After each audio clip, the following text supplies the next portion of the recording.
Hello. I'm definitely not late. I'm definitely not late. I don't know what y'all are talking about. Y'all are crazy. I definitely didn't oversleep by an hour. Uh, but we are here. Oh, and also my internet is dying. That's cool. I'm currently trying to get a portrait to work here. Um, it is obviously not loading in for some reason. Hello, Taco Master. How you doing? I think it might be because the image was not the right file type.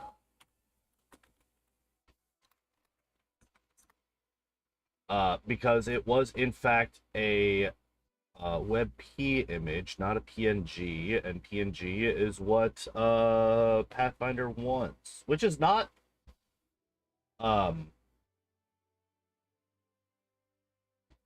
it is not unreasonable to use a PNG.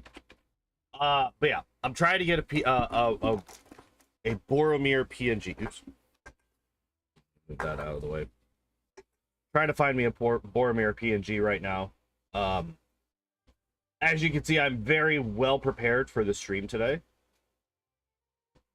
This might have been something that I should have been doing beforehand, but I didn't. Boromir holding the ring. .png.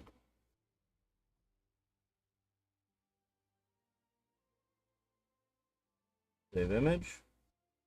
Why did I literally requested a PNG? Why are you giving me WebPs? Fucking, I hate you so much. Fashionably late? You could say that. I would say sleepily late myself, but that's just me. Alright, so what if I actually go...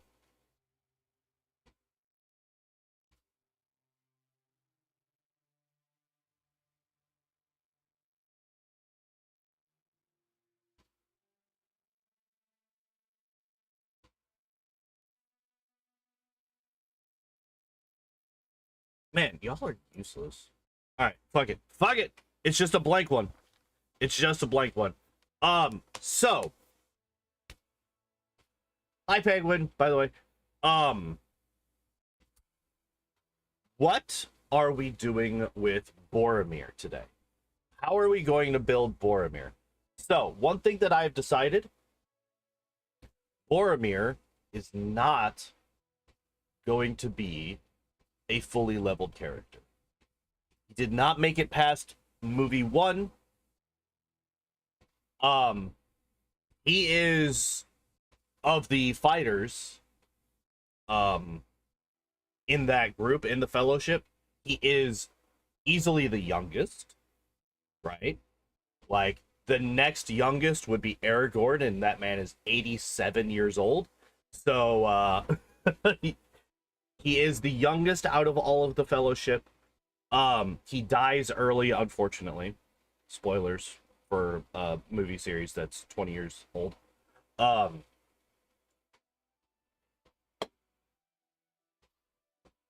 And partially because I just can't think of a decent mythic path for him. He's also not going to be a full mythic path character. We will take the first two. One does not simply get Boromir PNGs. Apparently fucking not. Apparently they're impossible to find. So, last week what we did... Hi! What's up, kitten? Last week what we did to get a level 20 character, Frodo is only like 50. This is true. Something that I learned relatively recently, actually, about those movies. When Gandalf leaves the Shire at the beginning of Fellowship, he's gone for like 20 years. Like, when he learns about the ring and then goes and researches it, he's gone for like 20 fucking years. I did not know that.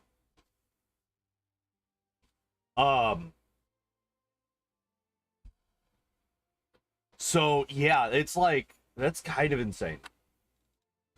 Um, but yeah, we're not doing an inevitable excess uh character. We are doing just a basic character in the main game because I do not want to go all the way to level 20, and then inevitable excess does force that on you. So I think we're gonna go to level 10. I think we're gonna go to level 10. I'm gonna actually refresh my Twitch page. Say make Boromir a legend. The problem with that, the problem with making Boromir a legend is that doesn't quite. I don't think that that quite encompasses his character. He only has 2 mythic ranks, but I also don't think that he should have a full level layout. I don't think that he should have 40 levels in characters.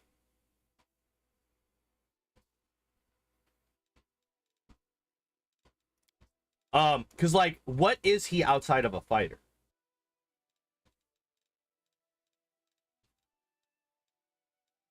Right? Like, what else is he outside of just this?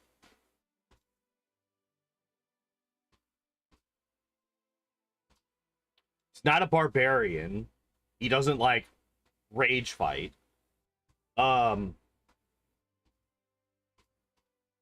he's not a cavalier. Do we see him ride a horse at all? Actually, do we see him ride a horse at all?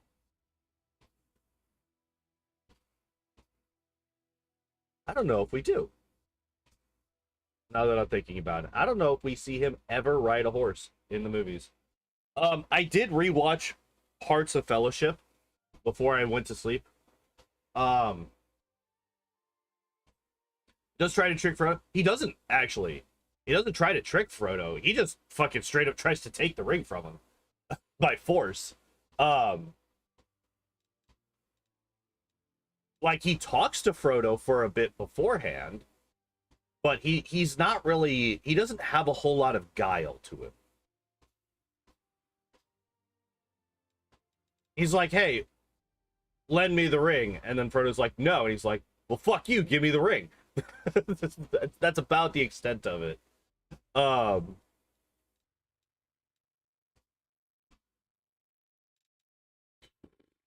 I think he's a fighter. Like for sure, he's a fighter.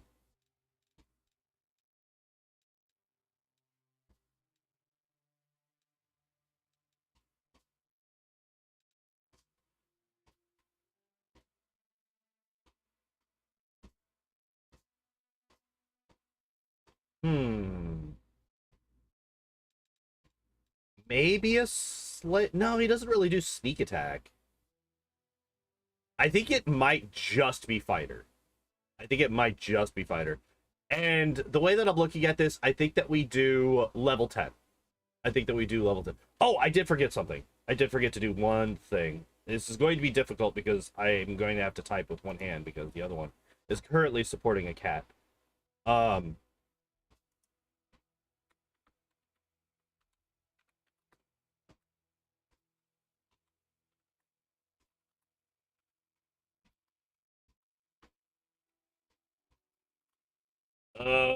1 second while I do this.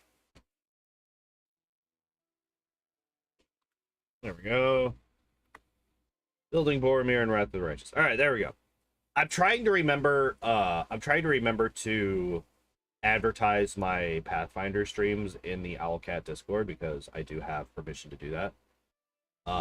And I just didn't do it for a very long time. um, so I think fighter for sure. No, no, no. For the greater specialization, maybe.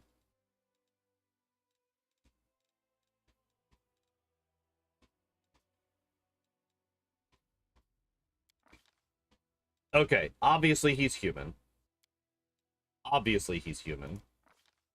He is a noble. He is a leader, right? You definitely see that. You see that more in the flashback in the Two Towers than you do really in in Fellowship, right? Because I think the flashback at Two Towers does a lot for Boromir's character. It adds a lot of context for the actions that he takes in Fellowship. So yeah, you don't really see the leader aspect of him in Fellowship, but it is easy, like it is definitely his background. He is 100% a leader. So we do that. He is obviously going to be a strong person. I do think that we put points into strength. Most of, I think the heaviest armor that we ever see him in is breastplate. I don't think that we ever see him in. Wait, is breastplate full, or is it heavy, or breastplate Pathfinder?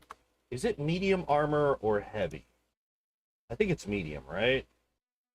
Medium, yeah, okay. So the heaviest we see. Oh shit! I should not have closed that yet. Should not have closed that yet because I need to check one last thing. What is the max dex on that? +3. Okay, so that's what I thought. We want him to have a pretty decent dex. He needs to be very strong, right? I think we might actually go all the way up to 19 for him on strength. Like 14 dex or something.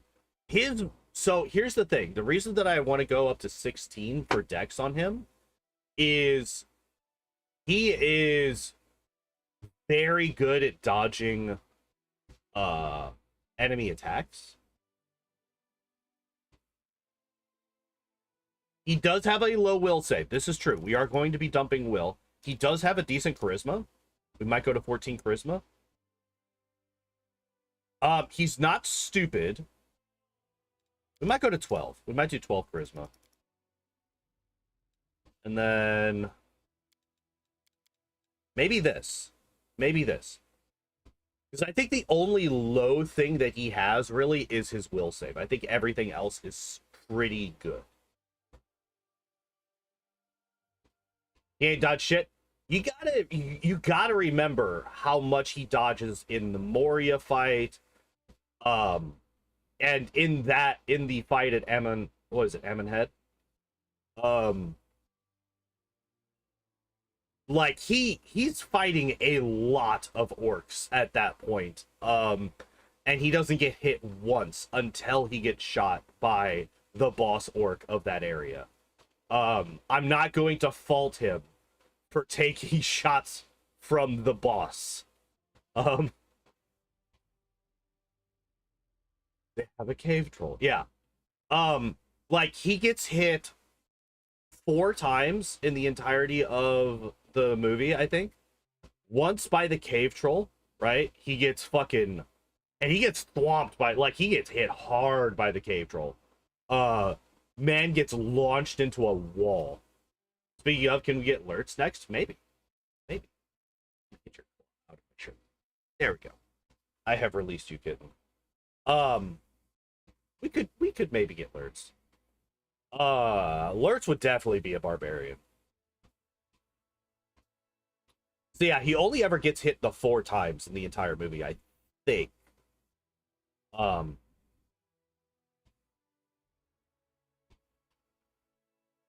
it's also like heavily implied that had he had his shield at Emmonhead instead of leaving it to go after Frodo, he might have survived.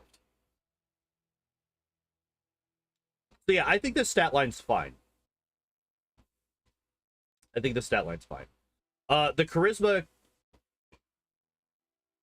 Barb mutation warrior. I don't know mutation. He doesn't really have. I'd have to look at mutation warrior. Because I don't know exactly what their whole deal is, but I don't know. We definitely have athletics because that man can fucking jump, and he can jump. He clears the gap at Khazad-dûm while holding both hobbits, right? Isn't that him that's doing that?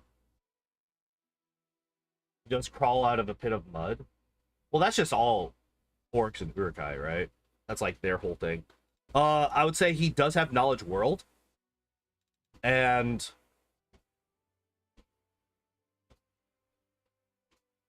I'd say probably not as much lore nature. I don't think so. But I do think that we do have persuasion. So I think athletics, knowledge world, and at least 1 point into persuasion. Not a whole lot. But again, the whole him trying to convince Frodo to give him the ring, I feel like that's not perception. Maybe.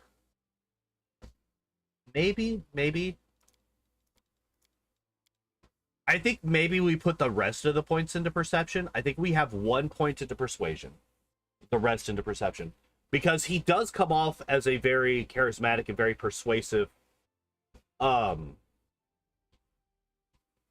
person in the flashback, right? In the Two Towers. You know, he's leading the army, he retakes Osgiliath, and you know, he makes a speech talking to his brother. You know, it showed that he's a very charismatic person, a very charismatic leader. So I do think that we put at least 1 point into persuasion.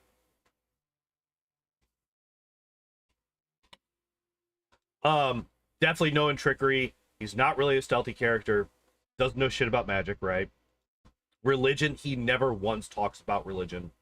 It's really not brought up at all in the movies, so I don't think that any of the Lord of the Rings characters would do anything in religion, except for maybe Gandalf, but we've already done Gandalf. Perception, maybe. UMD, not even a little bit, right? Again, there's not really any magic going on. Lord of the Rings is a very low magic world, right? Like, there's barely any in it, or there's barely any that's used, right? Like speaking specifically about the Lord of the Rings trilogy, right? They definitely up the magic in the Hobbit movies, and I'm not entirely sure how I feel about that. I have not seen the Hobbit movies in a billion years. I do know that it's very inconsistent. So between perception or mobility, I guess, yeah, that's kind of what I'm thinking.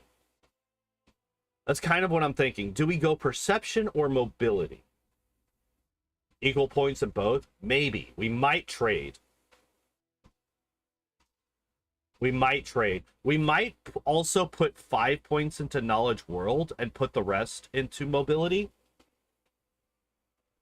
Because if we go up to 10 or 12, right? I think that's what we decided on. We're going to go to level 12. And that's it. We're going to go to level 12, and that's it. I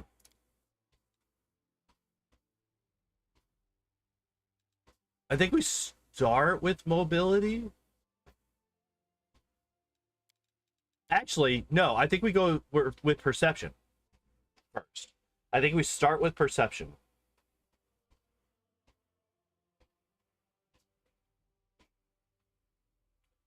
Because of this last part here, right? This last part of perception. And tell if people are behaving suspiciously. The reason that I have that is because Boromir, well, he immediately realizes what Denethor's talking about whenever Denethor's talking about bringing him the ring. And you can see it in his face, like the absolute fucking fear in Boromir's face as he realizes that Denethor is asking him to bring him the ring. Because he doesn't want to fucking deal with it. He wants nothing to do with it. So I think we're going to go perception first. And then the rest of persuasion is going to be going into mobility. I think that's what we're going to do. We're going to have perception slightly higher than mobility. I think that's what we do here. Yeah, I think that's fine.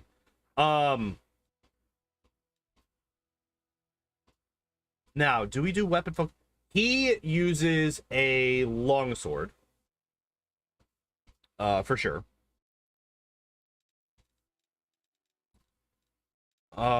Is there anything that we could say that he would take before weapon focus?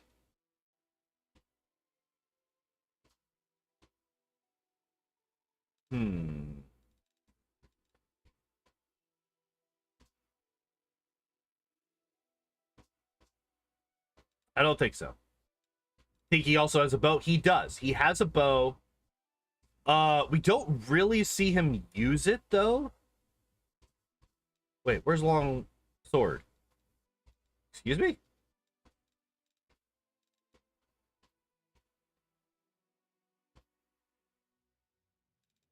Why is this not recommended? Excuse me? Oh, he is definitely getting toughness. He is getting toughness. He's also getting die hard. Why is this down here? Why is this not recommended? That's so... Whatever. It's fine. It's fine.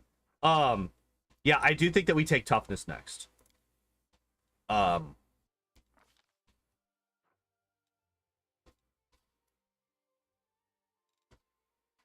Because if we look up die... Are you kidding me? What?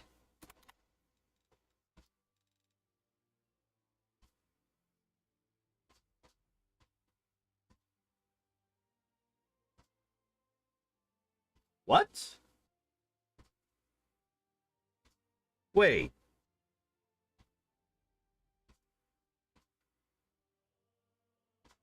You take a cave troll smack and more or less be fine, but Lurtz is at least level 16, so bro got kicked by those arrows. Yeah. I mean, it's also like...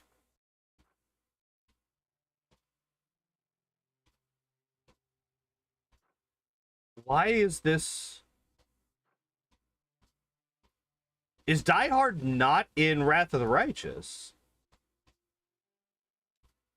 It has to be. I remember that. I remember going into detail about Die Hard during our auto build reviews. So somebody had it. It isn't a combat feat. Oh, yeah, I totally forgot. Okay, so we're going to get dodge. We're getting dodge. I'm gonna say atheism, because like I said, I don't think that Boromir ever once talks about religion. And absence of any kind of hints at what kind of religious beliefs he would have. I'm gonna go with atheism for him. I would say that he's definitely...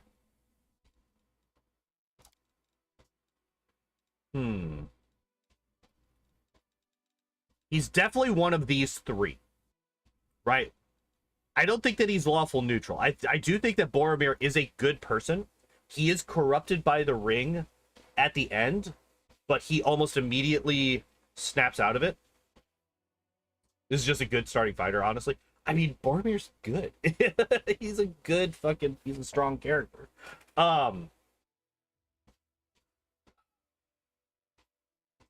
Actually, I might drop strength down to 18 to boost con. 14, right? Because if we're... Well, I know if we're getting to... Oh, wait. If we're getting to level 12, then we're going to get 3. So that'll put that to 22. That's fine. Oops.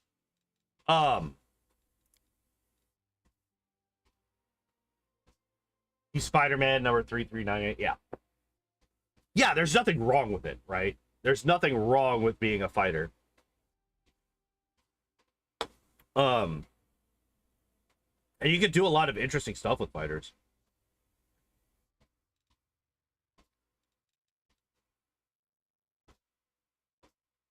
I'm going to go with neutral good. I'm going to go with neutral good for Boromir.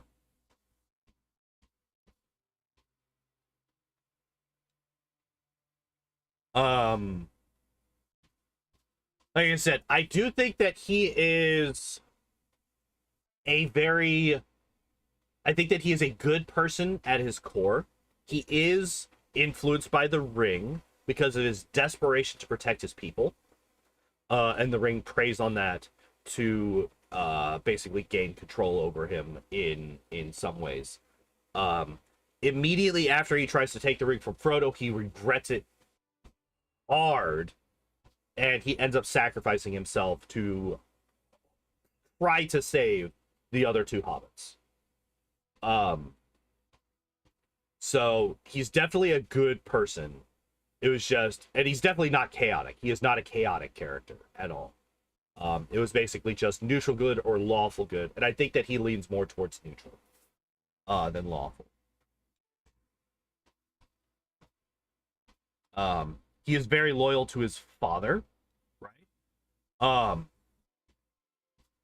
But he's more loyal to his people. He's willing to do what is necessary to protect his people. So I'm going with neutral good here. I'm not worried about the aesthetics. We do it my way. Yeah, sure, he's confident. And this is Boromir.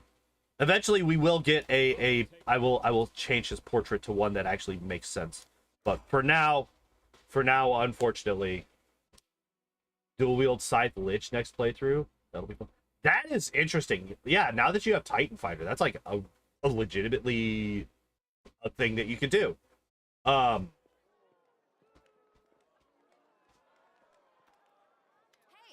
Oh my god. Oh my god, I'm injured. Oh Jesus, help me. Oh, inheritor.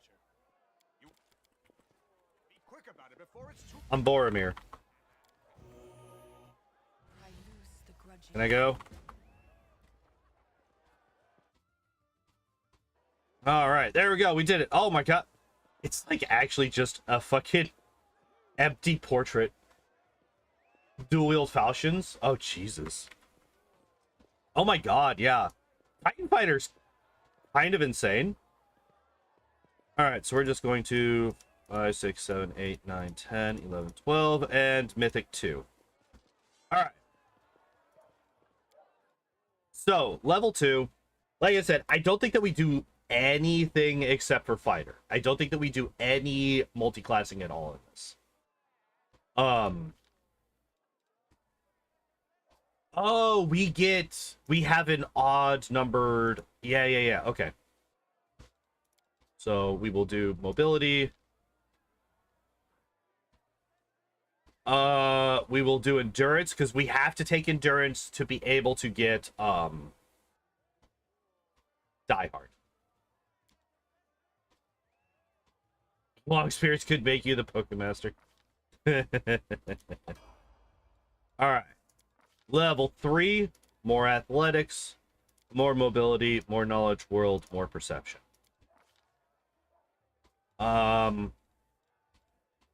There's Die Hard. Yeah. So we're taking Die Hard. I want to make sure that we have these because these are very important for his character. He does not go down without a fight. He will make you fight him to the death. Weapon specialization, longsword, yes, 100%. Do we have dodge? We do. Okay. All right. So,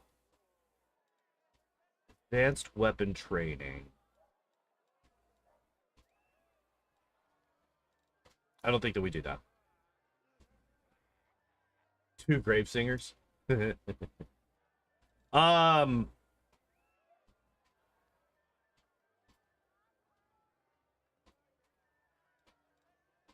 I'm thinking maybe combat reflexes. Thinking maybe combat reflexes. Oh,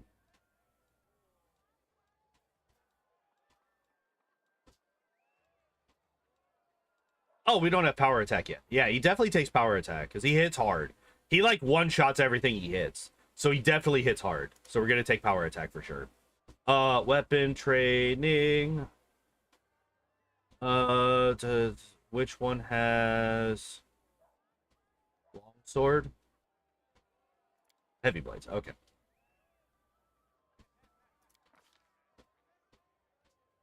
Two weapon fighter and shield bash. I don't know if we take shield bash because I don't think we ever see him hitting somebody with a shield. I don't think we ever see anybody or anybody. I don't think that we see him hit anyone with his shield ever, but I do think that we take armor and shield focus to boost up his AC. I think that we do that. This, and this.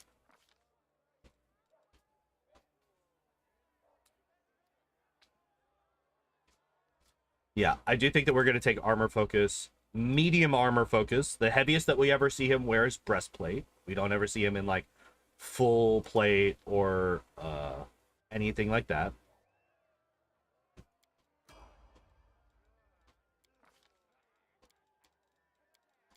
Yep, not that one. Let's see. I think we use. I think we grab combat reflexes.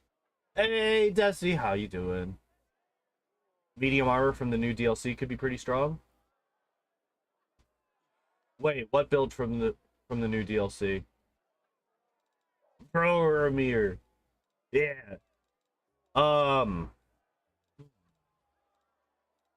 Like I said, I do want him to get shield focus.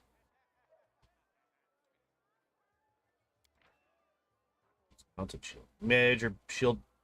Your base shield bonus, but not including enhancement bonus to your mount's AC. That's kind of trash, actually. Armor bonus to strength. Oh. Gotcha. Yeah. I thought you were talking about like the new DLC. I thought you were talking about the new DLC. The one that just dropped last week. Might actually run this build myself sometime. Don't know yet though. Hell yeah.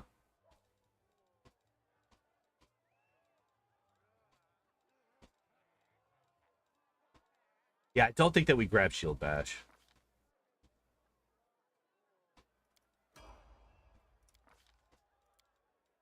All right, we got not too many more levels going on. Greater weapon focus for sure. He hits with basically every swing, right? So we have to try and implement something to make it so that he would hit with every swing.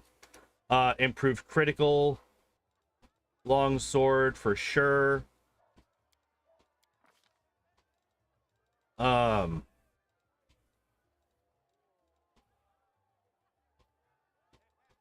Trained initiative, maybe?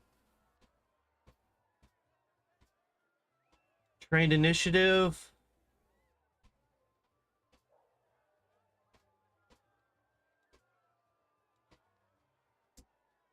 Combat maneuver defense could also be a thing. Literally the only person that we see successfully use something along the lines of a combat maneuver is the cave troll, who would have a massive advantage on him in terms of CMB versus CMD. See if you have a screenshot. Alrighty.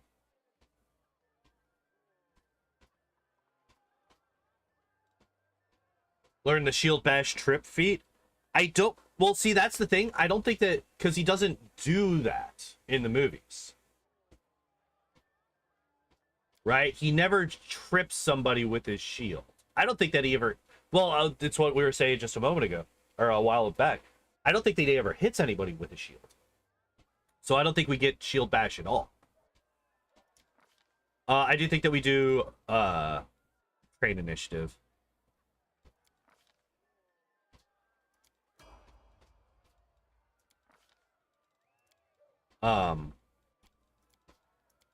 Because you got so to be clear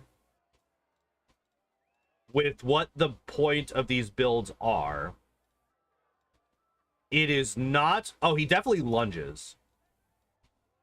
Wait, we could get Bull Rush. We could get Bull Rush because he Bull Rushes the orc that's about to kill Merry and Pippin, right? You found it? All right. Let's see. Did you put it in the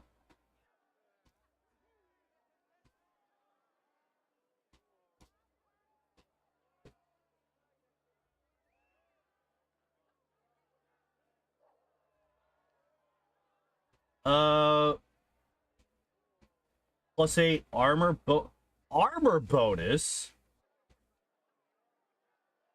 Holy shit. Wait.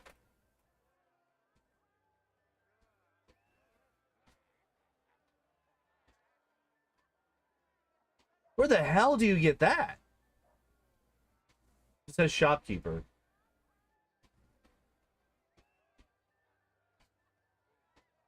That is insane. Books for lore on of how they use weapons. So the thing is that I can't use the books because I haven't read them in years. So we are only going off of the movies. What's insane? Okay, so life infuser, +5 breastplate, where it receives the effect of moderate fortification and a +8 armor bonus on constitution and strength. Not enhancement, armor bonus, which is something I have never seen before, which means it stacks with everything else. That is bonkers. Join the Discord? Welcome to the Discord, Penguin.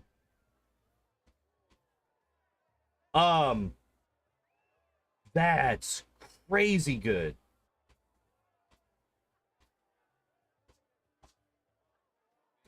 But yeah, so the point of these builds is we are using the book, or not the books, sorry, we're not using the books. We are going strictly off the movies.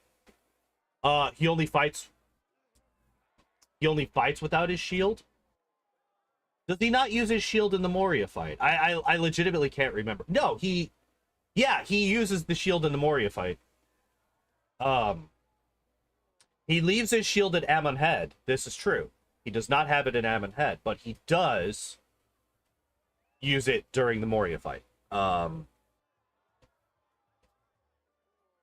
he blocks the troll's hit, the one that knocks him fucking way that just blasts him into a wall. He does shield that. So yeah, he does use it.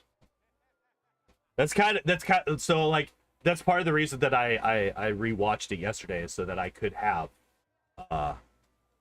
a more recent viewing of his fighting styles and what he does and stuff. Because he doesn't really fight in any of the flashbacks, so none of the combat stuff really happens in Two Towers. So I didn't need to go back and rewatch that for this. But yeah, I do think that we take Bull Rush. I think Bull Rush works well.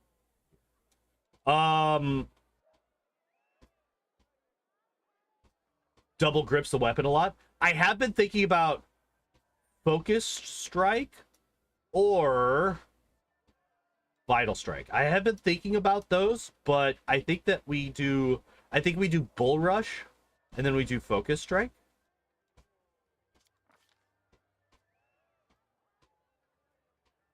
Occasionally he will want to, yeah, he swaps between two-handed strikes and one-handed strikes in Ammon Head.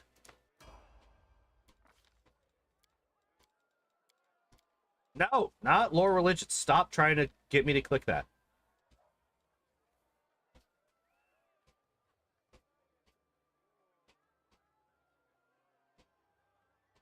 I don't think that we get greater Bull Rush.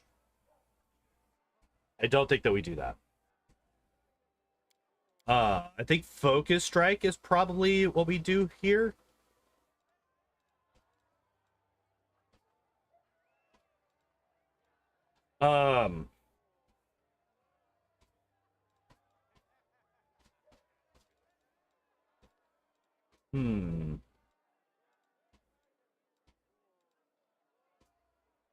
This would be...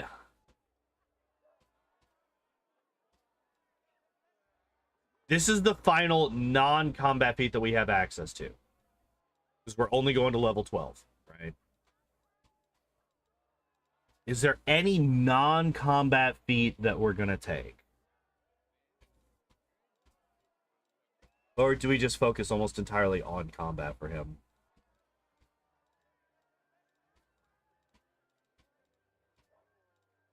Let's get brew potions.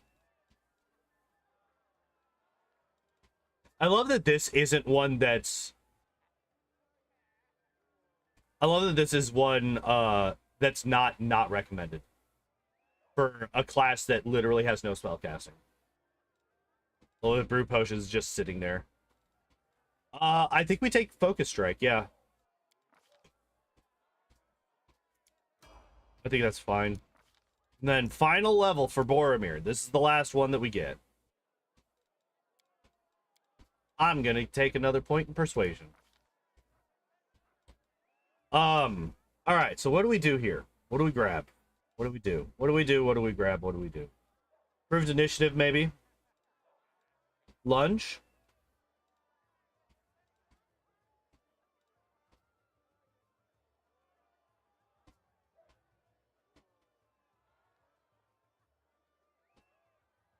Greater weapon specialization?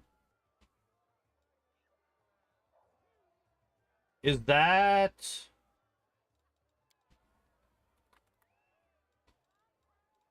Why is this not recommended?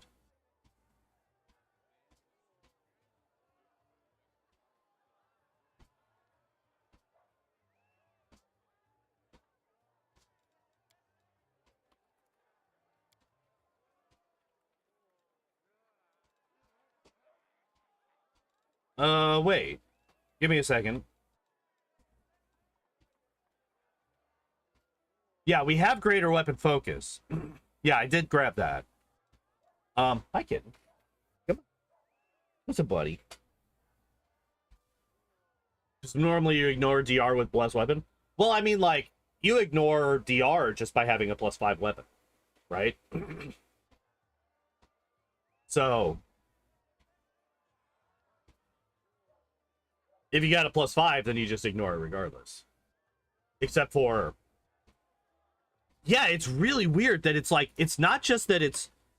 Yeah, it's weird that it's thumbs down. Like, that's just fucking... What the hell? Hi.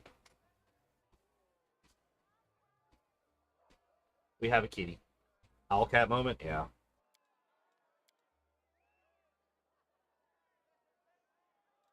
But yeah, for sure. Greater weapon specialization. All right, there we go. That's as far as we get for Boromir. And then we get Mythic Hero.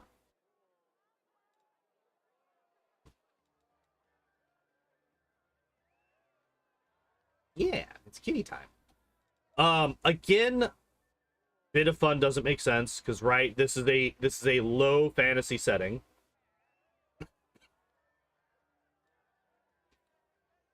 Close to the Abyss doesn't make any sense, right? He never grows horns in the movies. Close to the Heavens doesn't make sense because he never unleashes a ray of heavenly light. He can't channel energy. Force reality upon enemies around them. He never dispels any magic.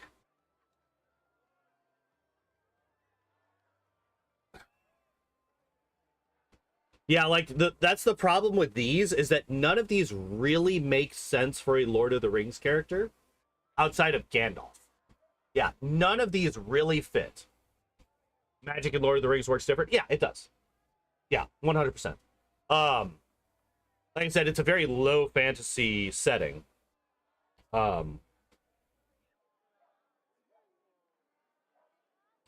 mean, the only people that we see ever really using magic, Saruman, obviously, Gandalf, obviously, and the Witch King of Angmar, right? Those are the only three, I think, that we ever see using magic in the Lord of the Rings trilogy. Obviously, you have Radagast in the Hobbit book or in the Hobbit movies, but we're not talking about those. We're not talking about those movies. Those movies are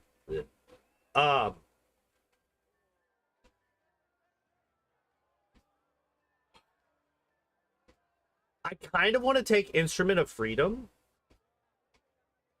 because Boromir does,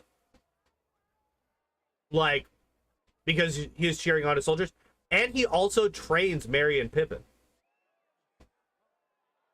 Saruman could throw hands if the need arises. Not in the Lord of the Rings movies. Um,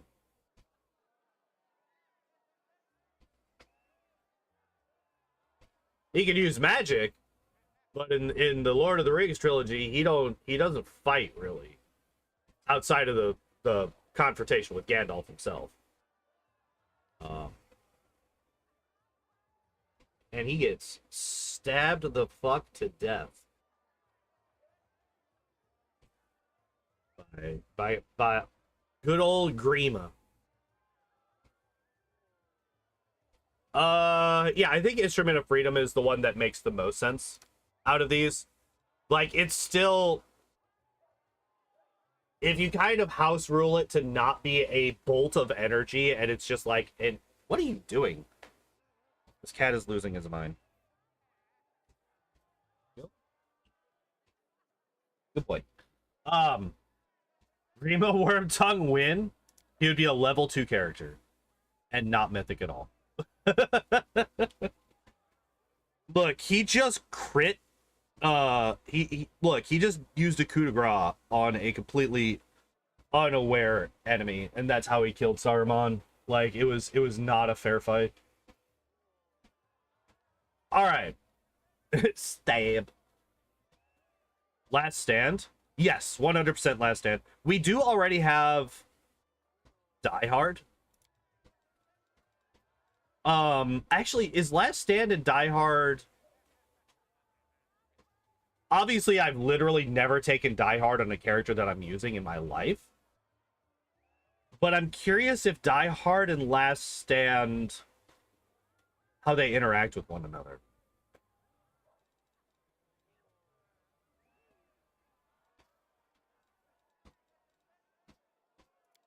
I mean, Last Stand is the right choice. I'm just looking through. I mean, Inspirational Leader, they should stack. Inspirational Leader is also something that he is and that we could take here. HP is 0 or below. Oh, this one is just when your HP drops low, you become unkillable.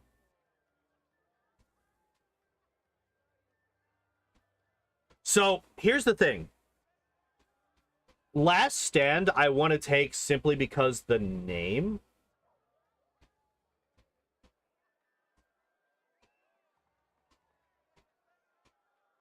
But I think that we already get this concept via Die Hard, right? Because like we're basically doubling up on his I've been shot by 2 arrows, but I'm still fighting, right? That's basically what we're doing here. And I think that doubling up on that is not necessary, and I think that Inspirational Leader is actually a better mythic ability to take.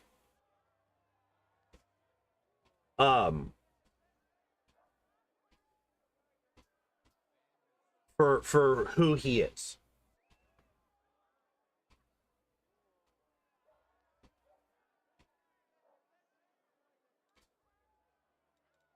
Yeah. Just double checking, making sure that there's nothing else that jumps out at me. It's like, hey, maybe we take this instead. But I don't think that there is.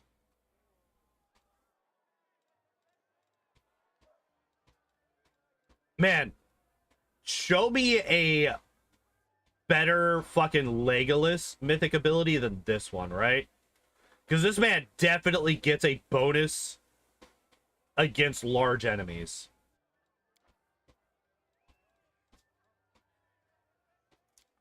All right, so Inspirational Leader, I think, is the correct mythic ability to take for him. And then level 2, Mythic Hero. We might take the Armor Focus one. No, I don't really think that. I don't think that we do that. I don't think that we do. I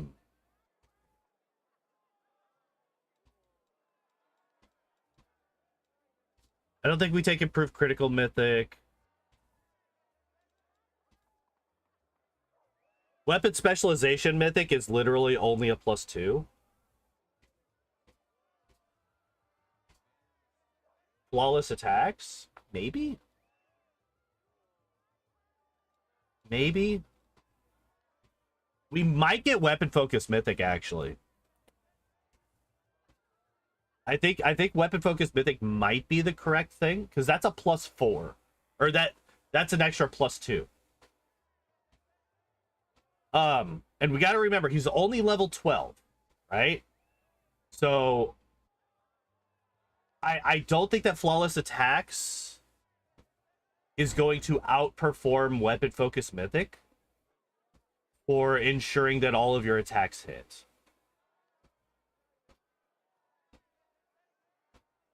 Because weapon focused mythic also just it benefits all of your attacks, not just your later ones, right?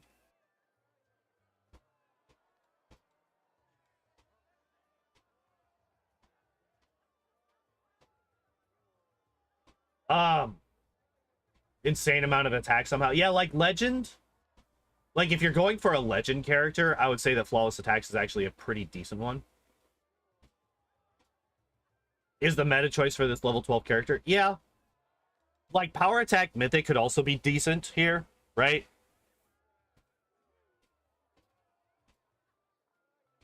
Because again, he does one-shot everybody that he touches with his fucking sword.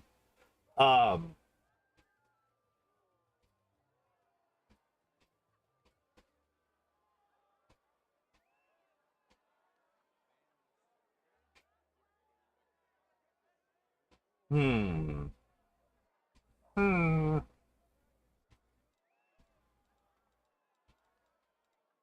Dodge mythic is no.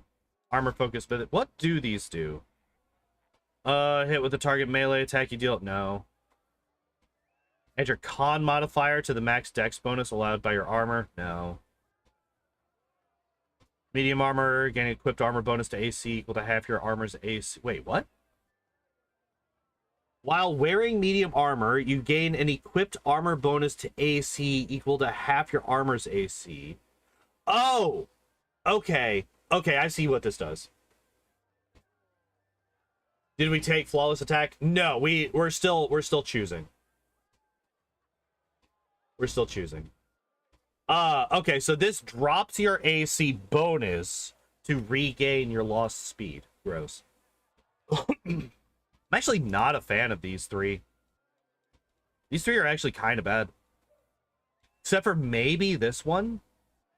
Maybe this one if you're like a huge Dex boy.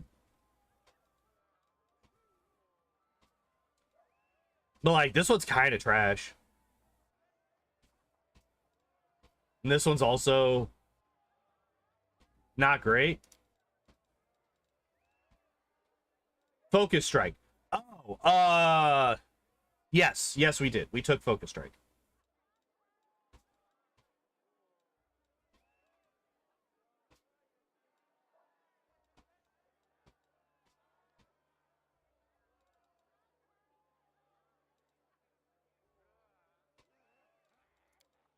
I think I'm gonna take power attack method. Oh, Jesus. Yo! Thank you very much for the follow. I appreciate that a lot. Desert. Or dessert, right? Because that's got the 2 S's. Yeah, so that's dessert. Yeah, I'm thinking power attack mythic here. To kind of lean into the fact that he literally one-shots everybody.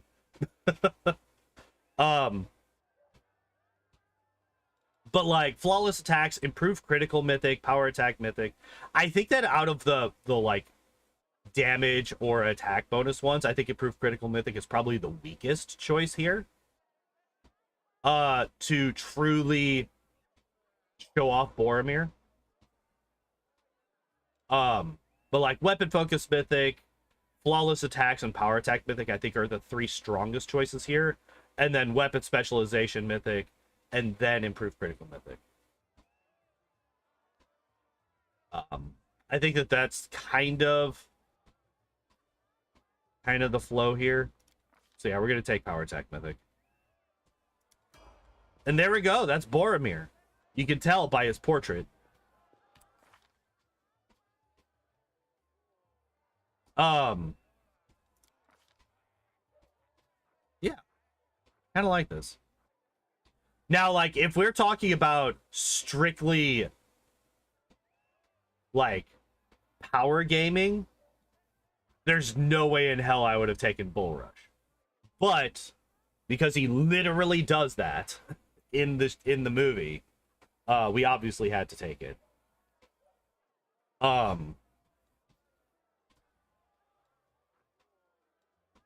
But yeah, I think that, like, this is a decent, I mean, it's hard to build a fighter that's not good.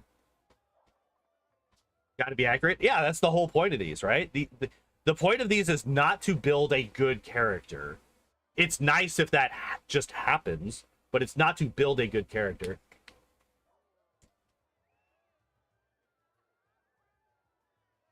Read between the lines a little more. Yeah, the fucking... yeah, the the portrait that I tried to use did not work correctly. So we're stuck with a blank portrait at the moment. Yeah, this isn't a bad character. Like, I would say that there's only, like, Bull Rush is probably the only one. Bro, is the one ring on? Yeah.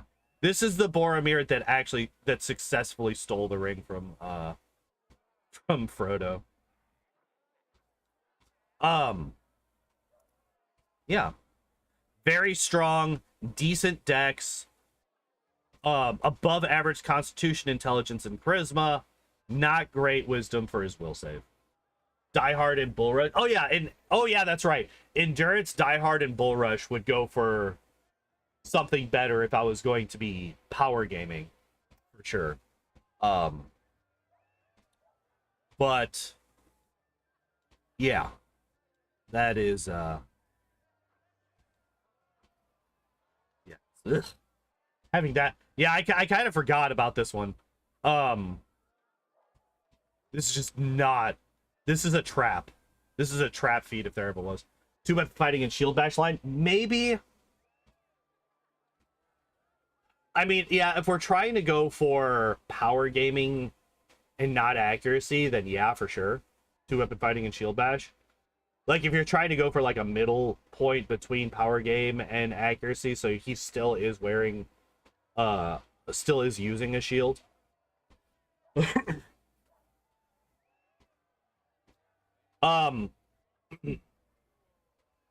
You could also argue maybe taking one of these feats out, like maybe not taking focus strike and getting point blank shot instead, because he does shoot a couple of orcs at the beginning of the Moria fight. So maybe point blank shot. I wouldn't say both point blank and precise shot, because he doesn't really, because like once they get into melee, he doesn't shoot anymore. He switches to his melee. But oh, that's caffeine source number 1 down. Time to swap to caffeine source number 2. Now, I'm gonna save Boromir as he died. Now, what if, since we have another hour, what if we do make him a legend? What if we do make Boromir a legend? And we put him all the way up to level 40? And try to infer what he would take from what he's done in the movies. What if we do that?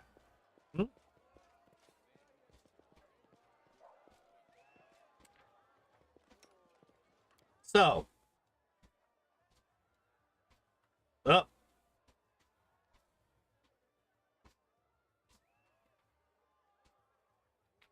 okay, so before he would go legend,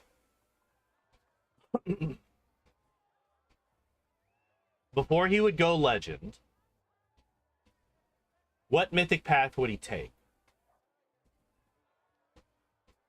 Here, let's just unlock all the mythic paths. First and foremost.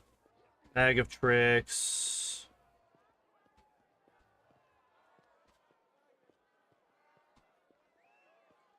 Where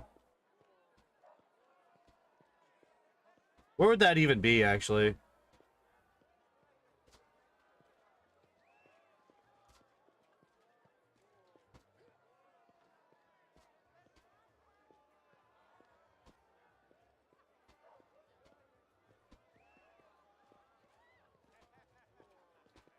Dice rolls, summons. No, is it just not in this one?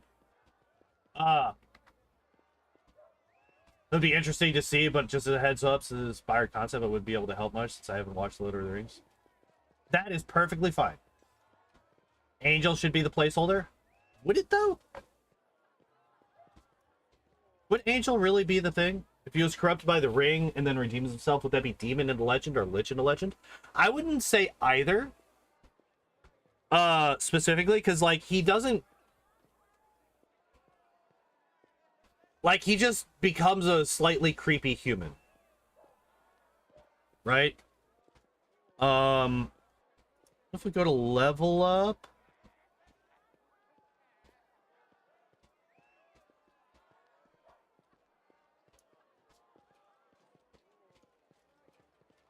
Soon in the... Aeon in the Legend? Maybe. Yeah, Sean Bean's character in the movies. Yeah. Well, welcome back, Kid Cat. How you doing?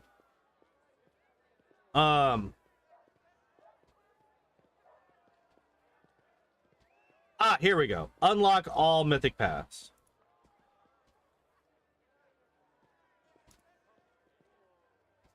Oh, we can just go straight into Legend. Let's just do that.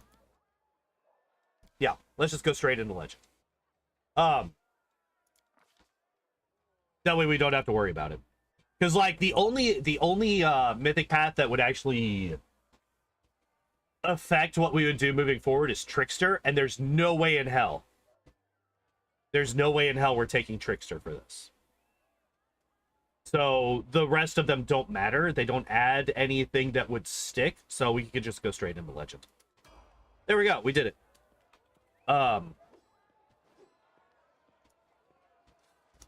Party. All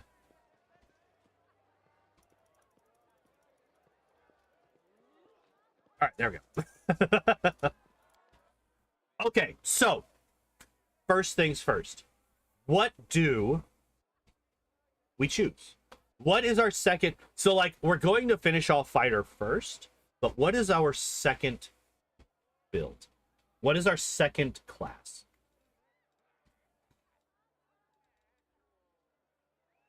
Ooh. Stalwart Defender actually wouldn't be a bad choice for him. Right? Let's take a look at this. I've actually never looked at this. I've actually never looked at this. So what does Stalwart Defender do? AC bonus. Stalwart Defender receives a dodge bonus to AC that starts at +1. +2 at 4th, 3 at 7th, and 4 at 10th. Okay. Defensive stance. Position of readiness and trance-like determination. A Stalwart Defender can maintain this stance for a number of rounds per day equal to 4 plus his con. At each level after first, he can maintain the stance for 2 additional rounds per day. Temporary increases in constitution. Do not increase. Okay.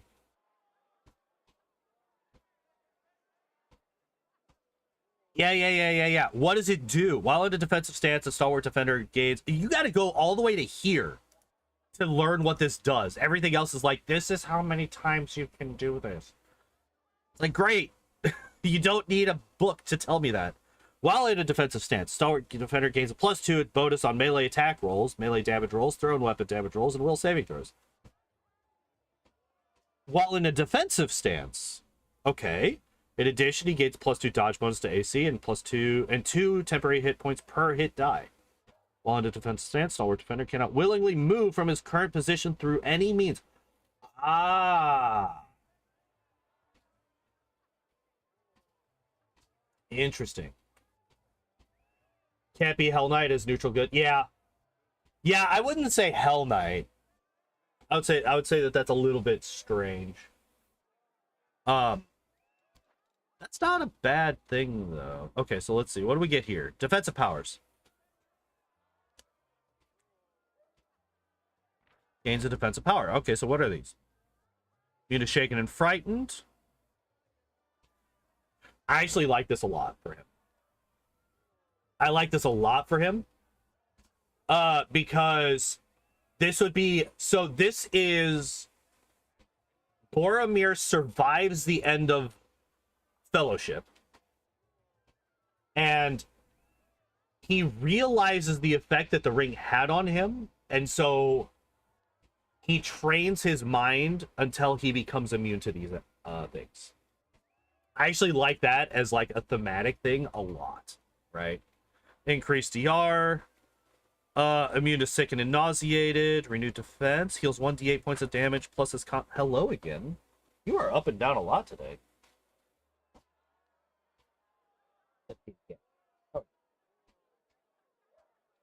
Can't. Oh yeah, I already read that. I already read that. Maybe take that before finishing fighter. Maybe. We might.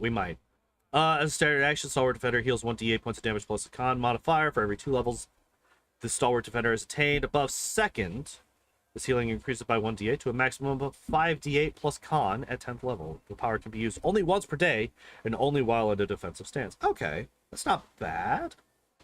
Stalwart Defender may enter a defensive stance even if fatigued. While maintaining a defensive stance after using this ability, he is immune to the fatigued condition. And smash! While in a defensive stance, Stalwart Defender may make an extra slam attack per round, even if he doesn't normally have a slam attack. If used as part of a full attack, the extra attack is made at the Stalwart Defender's full BAB -5. Smash deals 1d4 points of damage, plus half the character strength mod. Okay. What else do we get? Okay, so you get Uncanny Dodge, Improved Uncanny Dodge, you get Body of Stone, Light Fortification Armor Property. Okay. And then you just get DR. Stacks with other sources of damage reduction. Ooh, that's interesting. That's actually unique, I think. Because, ow! Fucking hell, cat. Jesus.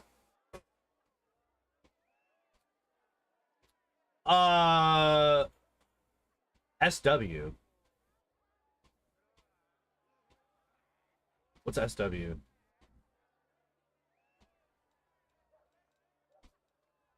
Student of War? What is SW? Oh, stop. Wait, did you just mistype? Ah, okay. Okay. Fucking hell. Cat forgot that he has claws and just like slash the shit out of my leg. It's fine. Yeah, you're good. You're good. Yeah, damage reduction that stacks with other sources of damage reduction is kind of insane. Oh yeah, you're good. You're good. How dare you typo in my chat? Proofread. Proofread every message you ever send before you hit that enter button. Oh yeah. Oh, you should see this shoulder. The back of this shoulder has so many little stab marks in it, and it's just a constant. It's just a constant. But that's fine. I'm not actually upset about it. So what else would we do? Okay, so Stalwart Defender plus Fighter, that gets us up to 30.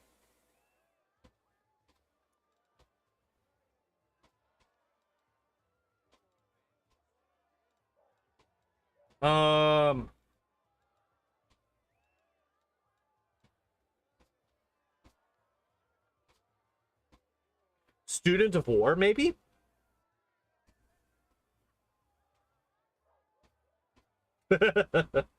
Penguin. Maybe. What is this? What is this class? Let's take a look at what you do.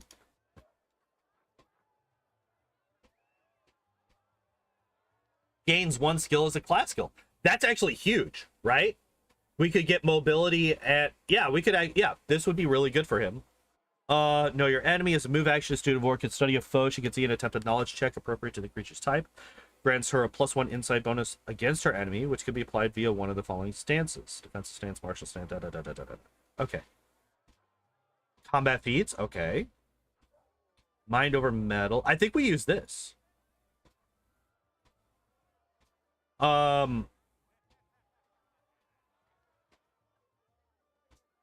Just need one int point for combat expertise. Okay. We might then put 2 in. Well, no, because we're going to level 40, right? So we actually have 1 point that we don't need to keep our strength at an even number, right? Because we started at a 19 strength.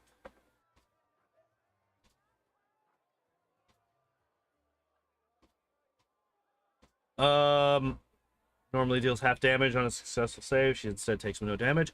I kind of like that. That kind of also goes along the lines of the whole,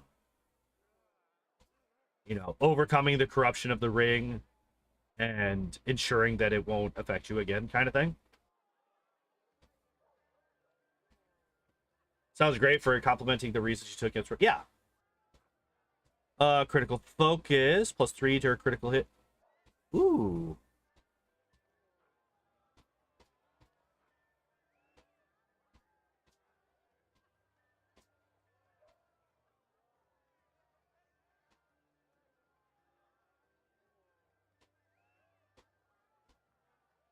Okay. What is this? +3 bonus to AC against attacks of opportunity while in defensive stance. Telling blow. Aimer blows at the weakest point in a studied foe's defense, ignoring up to 5 points of DR. Does not apply to damage reduction without a type, such as DR10/all. This ability cannot be used against creatures that are immune to critical hits or otherwise lack discernible weak points. Okay. And then Nemesis, swift action. Anathema to her studied foe, up against a Bane special ability for 1 minute. Can ignore targets, damage reduction, and immunity to critical hits. I actually really like this thought. Yeah, so he's going to be fighter, stalwart, defender, student of war. I actually really like this a lot for him. I think that fits really well. Yeah, all right, so we're going to start with this.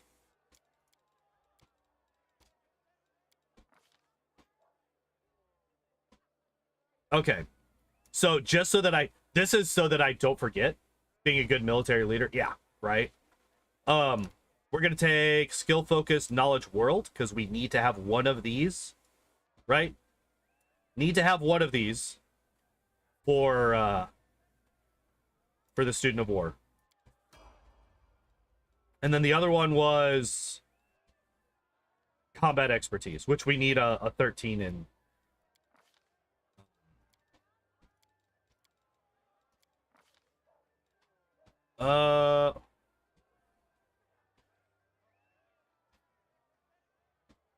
Oh, okay, so we need to get the level 4. Okay, that's fine. That's fine. That's fine. That's fine. I mean, smash is just good. It's just an extra attack. But I think if we're looking at this, I think renewed defense, because, like, the wheels are returning. Yeah. We're talking about post-Aemon Head Boromir. He survives the 3 arrow shots. I would think that he would, you know, like, I kind of think about this as, like, field medicine on yourself, kind of. Learning to patch up small wounds and stuff like that. And I think that that would definitely be something that he would be interested in learning at that point, right? So I think we're going to go renewed defense first. I think we definitely take smash. Fearless defense is definitely going to be a thing. I think renewed defense is actually really good here.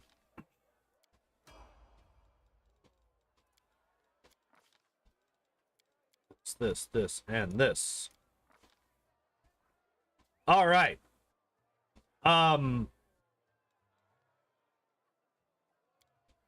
Point blank shot. As we talked about earlier, I actually should have taken this already. I should have taken this over focused attack. Where are you at? Yeah, or focus strike. I should have taken point blank over focus strike just to So this is less something that he would take after this point, and more, this is fixing a mistake that I had made. Smash could just be him kicking orcs away if he misses a swing. Yeah, yeah. There's a lot of ways that you can like headcanon a smash attack into something that would make sense for Boromir. I have a fucking gnat flying around. Yeah, it's basically just pretend that we swap focus strike and point blank shot is basically what we're looking at here. Yeah, I have a gnat flying around in my room and it's incredibly annoying. I can't catch the little bastard. So yeah, there we go. All right, there is the 13 intelligence that we need to get the thing.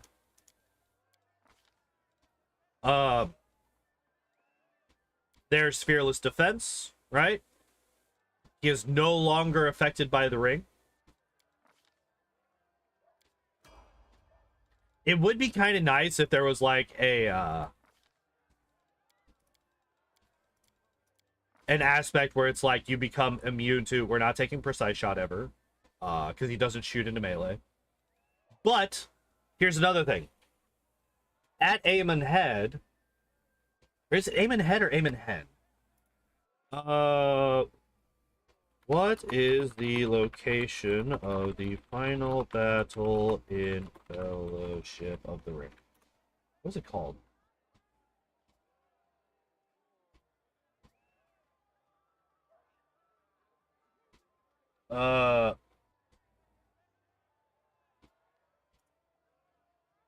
No, you fucking idiot.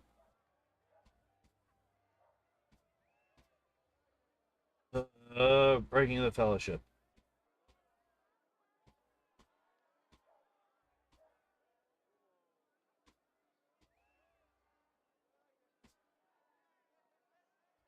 Aemon Hen. Aemon Hen. Amonhen. Okay, Aemon Hen. I kept saying Aemon Head. I apologize. I apologize.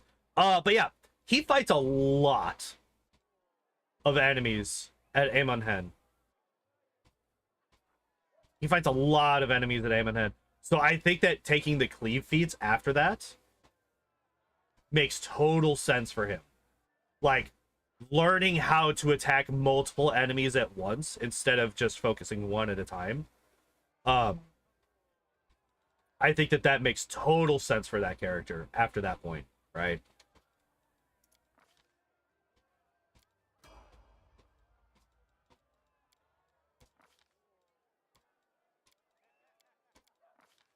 All right. So we get 4 of these. 5 of these. We get 5 of these. Taking all the combat maneuvers. I don't know if we do that.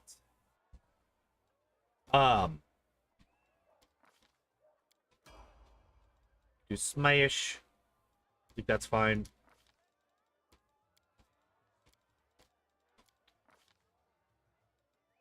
I do think that we definitely take cleaving finish for sure. That just makes sense. Now here, let's just trip.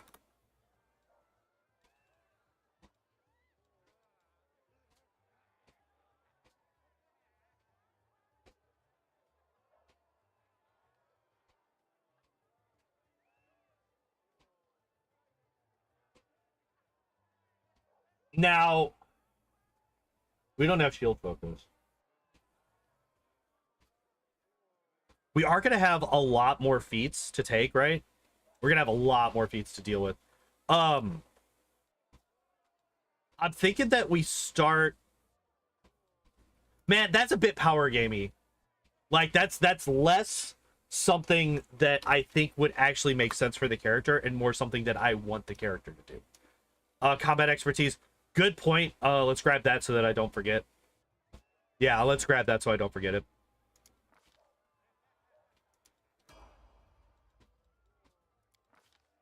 All right. Start boosting up our strength again, right?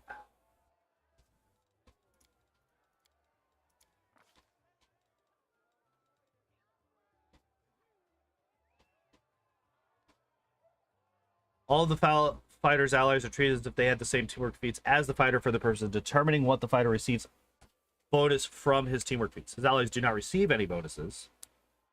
Positioning actions must still agree to prereqs. Yeah.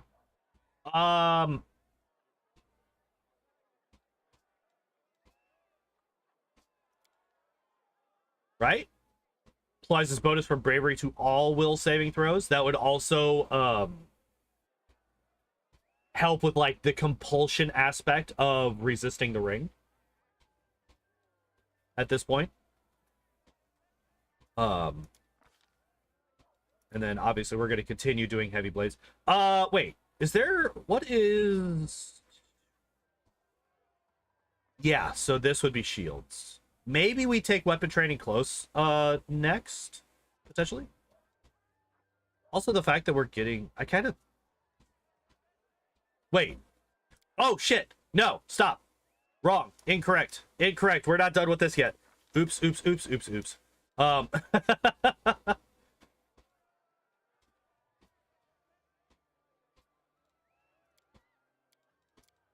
think we take rouse defense at this point. I think that the one that we don't take is the sickened and nauseated one. I think that we take the I think that we definitely grab the increased damage reduction next. We're gonna take cleaving finish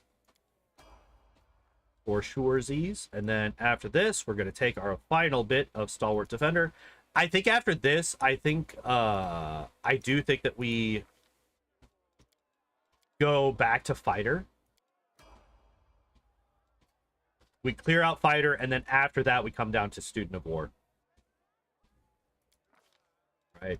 I think that fits thematically because it's more like at that point Boromir is, you know, I'm kind of thinking of it along the lines of he's getting older, he's starting to, you know, go more into the tactical aspects of war instead of just like fighting himself. Despite the fact that student of war still fights, right? It's just kind of swapping the focus.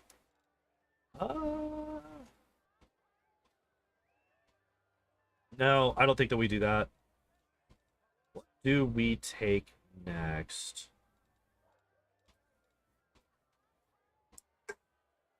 We still don't have shield focus, actually.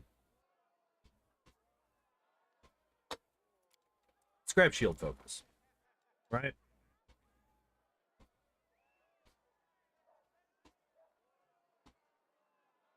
All one-handed weapons that belong to the trade weapon. Okay, okay, it's been a while since I've actually paid attention to it. I'm gonna look up two-weapon fighting real quick.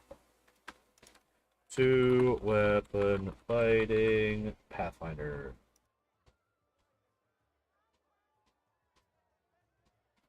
Okay. Wield a second weapon in your offhand, you can get one extra attack. When fighting this way, you suffer a -6. If your offhand weapon is light. Okay, that's what I wanted to check. I couldn't remember if you needed both of them to be light or just the offhand. The offhand weapon needs to be light. Shields are considered light weapons, if I'm not mistaken. So...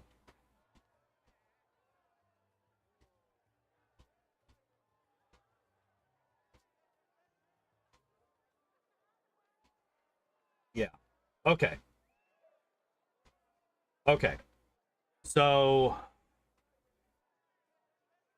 this would be useless for us. We would not need this. Wait, did I not take this? Oh, that's right. I was thinking about taking this, and then I was like, oh shit, we're doing fighter levels. Run away from the fighter. Certain one-happen weapons. Yeah. There's a bunch of them, but we're not going to be using any of those. We're going to keep him as a take weapon training close. Yeah, we will be taking that. But I do think that I want to grab armed bravery next.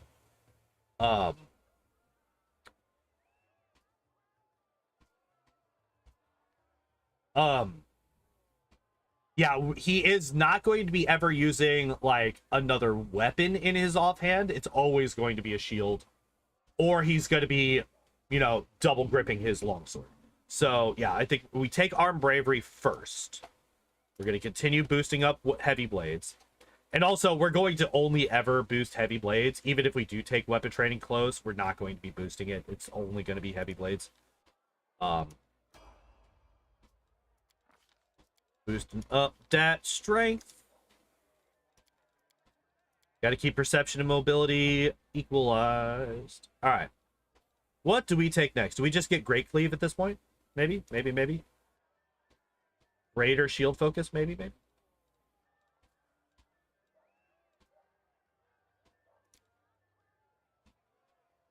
Missile shield actually makes a lot of sense for a recovered Boromir, right? It's like, fuck, man, I got shot 3 times. I got to figure out how to avoid that nonsense.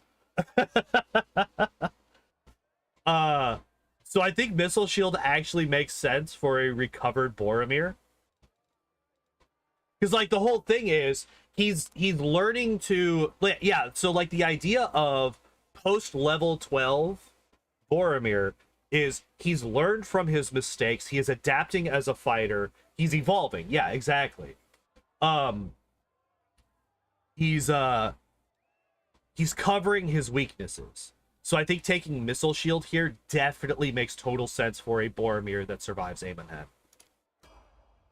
100%, I think that's the correct choice. All right.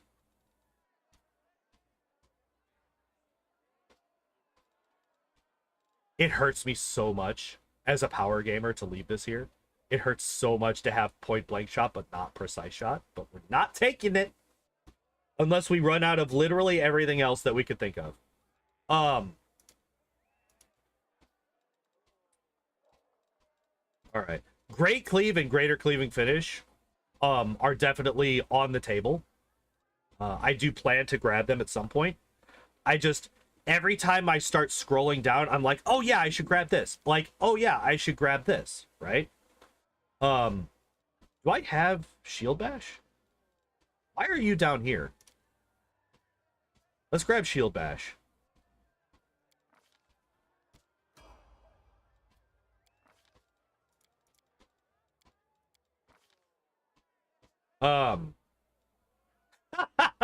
That's why 2-weapon fighting wasn't recommended.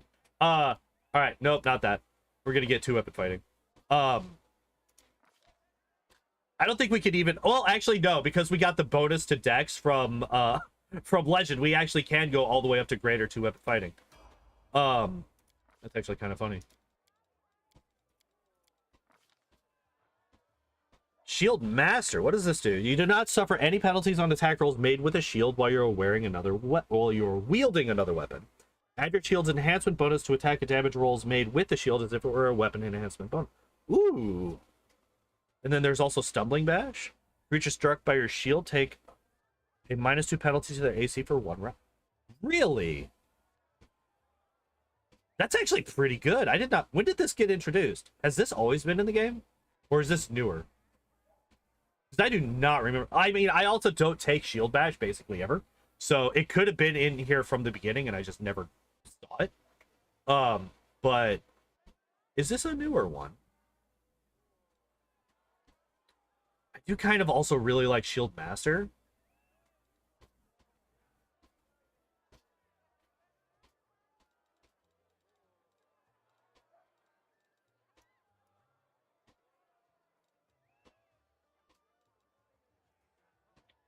So what was the... I think we take Shield Master. I think we take that. I think that's the correct thing to do. Then we're going to take Weapon Training Close for our next weapon training. We're going to take Heavy Blades because that's what we're doing. Boost up that there strength some more.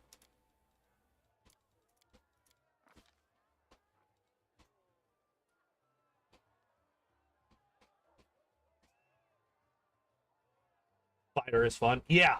That's like one of the things is like a lot of people will just say fighter's boring as fuck. Why would you ever play a fighter?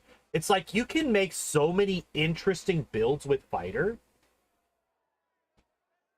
that you would never be able to make with any other class. And it's not like fighter doesn't have like its own class stuff. Like it has class specific feats that no other class can get, right? It's got the weapon training bonuses. It's got the armor focus. Like, and the increase to the max dex bonus for armor. So, like, you can wear heavier armor and still gain the bonus for having a decent dex. You know, like, it's not like fighter doesn't have any crazy stuff. Then you buff your fighter in GG. Yeah, like, I think that fighters are unfairly maligned as a boring class. And it's like, no, man, it's only boring if you build a boring fighter. And, like, maybe a boring fighter might be the optimal way to build a fighter. Like, you just run in and you just kill everything. But, like, especially if you're playing tabletop. If you're playing tabletop and you're playing for optimal, you're playing tabletop wrong.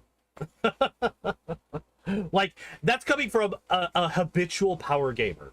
If you're playing tabletop to win the tabletop campaign, you're playing the tabletop campaign wrong. I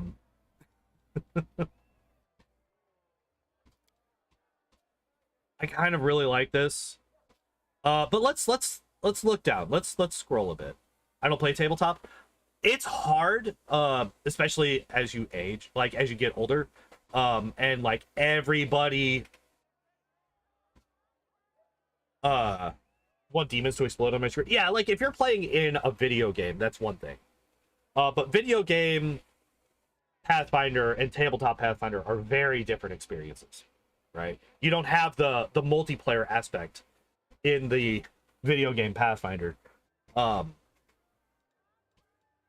there's very few options when you come across various enemies in video games versus on tabletop. On tabletop, there's so much shit that you can pull.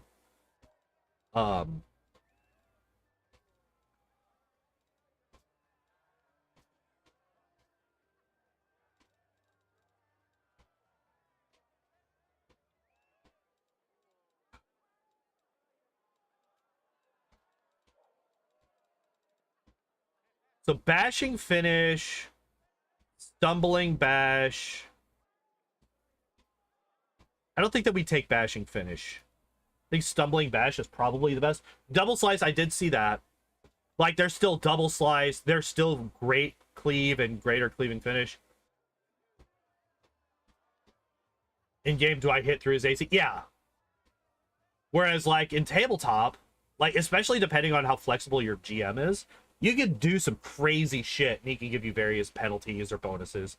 I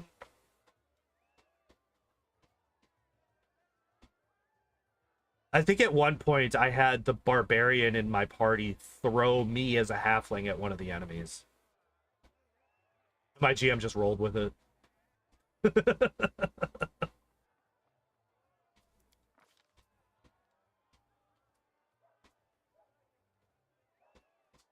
Yeah, I think stumbling bash is good. Like, it's really good. Just every time you hit with your offhand weapon, the enemy takes a -2 for 1 round. You do that stuff at BG3, yeah. And like, I think that like the Baldur's Gate 3, from what I've seen, I think in Baldur's Gate 3, from what I've seen of it, which hasn't been a whole lot. I haven't seen a whole lot of Baldur's Gate 3, but I think that it does replicate some of the creative feel that you can get from a tabletop a lot better than these do. Yeah, it just didn't grab me. I just didn't really care about any of the characters. The story just kind of... I just didn't feel like I was making any progress. I just wasn't feeling it when I played. Unfortunately. It was more the lack of progression, or the lack of feeling like I was making any progression, that kind of killed my enjoyment of the game. Because like in this, in Wrath, and in Kingmaker to a lesser extent, you are building out from your original area, right? So you start in Canabras, and then as you go from Canabras, things start branching off and you can clear them out as you go. And there's like a feeling of progression because you could see the full map, right? You could see the full map. And as you and like you can in Baldur's Gate 2, like you can open the map and you can see how big it is and all that stuff. But like I never got the feeling of I have cleared out this area. And it might have been a completely unfair feeling for me to have. I'm not discounting that. I could have been just not like the game just didn't click with me. We'll just move on from there. But like one of the things that I really like in Wrath is you could just Act 1 in Baldur's Gate 3 is very wide. Yeah, I think that might be why it kind of killed me. Because I definitely feel like it's better for you to start fairly constrained in what you can do and where you can go, and then as the game progresses, more and more and more opens up. I think that like just blasting your players with here's all the things, like for people like me, that's something that like pushes me away from the game.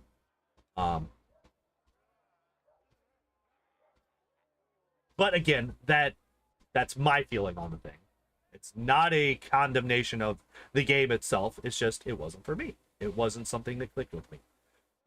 Anyway, let us continue onwards, right? So we have double slice. We might do double slice. We still have great cleave, cleaving finish.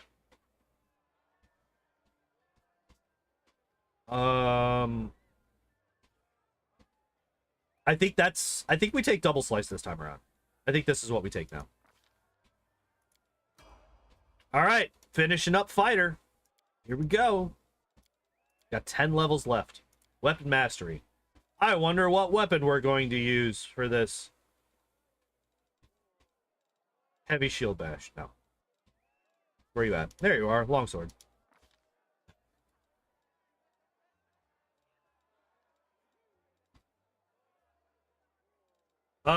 Still could take bashing finish. Toppling bash is also there. I think we finally take great cleave though.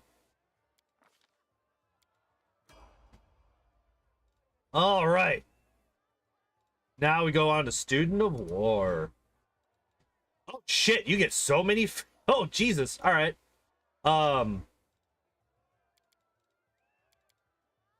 You get a lot of fucking skill points with this one. Jesus. Improved cleaving finish for sure. Class skill. We already have athletics as a class skill, right? We have mobility as... Oh, wait. We have mobility and perception as a class skill now. We don't actually care about any other classes or skills, right? I didn't even think about that. I didn't even think that we were going to get that. Yeah. So what happens if we already have these as class skills and we don't care about any others?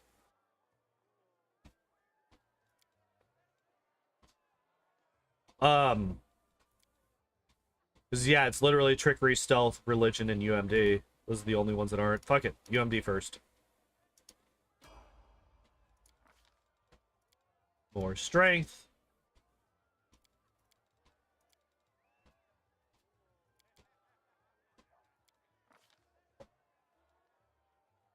All right.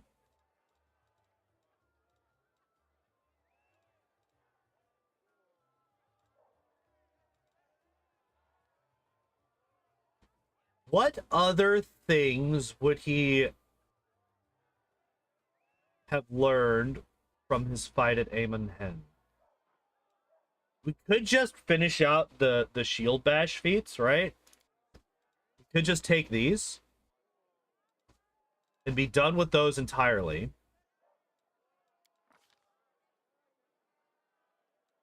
What does this do again? Uses intelligence in place of dex. Can use intelligence in place of dex. We are not going to because our dex is obviously higher than intelligence, but could use intelligence instead of dex.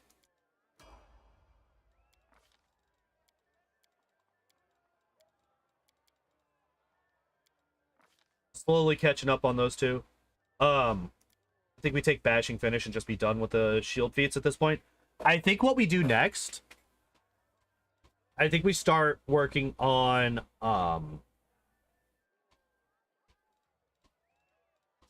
like we take things like outflank, shield wall, maybe. Because like another thing that he would probably learn from his fight at Amon Hen is he fucking ran off on his own. Like he died because he ran off on his own. He did his own thing, right? So he would definitely think about working with other people, fighting with other people, you know, focusing more on that and more on teamwork as opposed to what he can do on his own. So I think once we grab bashing finish, we start grabbing teamwork. Stealth. Actually, stealth would make a bit of sense because he would probably want to learn how to avoid the enemy, right? I could just... I think that we have... I'm going to do this, but I think that we have enough skill points to get these, all 4 of these to max. I think we do.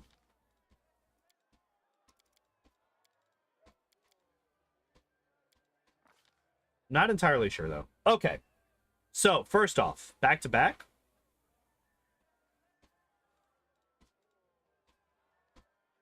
I think back to back is probably one of the first things that he would work on is just, you know, trusting people and, you know, trusting them to defend him. Like, I think back to back, shield focus, and outflank are definitely feats that we're going to grab on him. Maybe lunge. No, because this would basically... Because, like, he wouldn't actually want to lunge so much. Because, like, what does lunge do? Like, mechanically. Basically, lunge is... I'm going to lower my defenses so that I could stay in the second line of attack, right? Like, I will not be the front line. I will be the second line. And I'll be able to attack around the people in front of me while not being attacked myself. I don't think that that works for Boromir. I do not think that that is correct.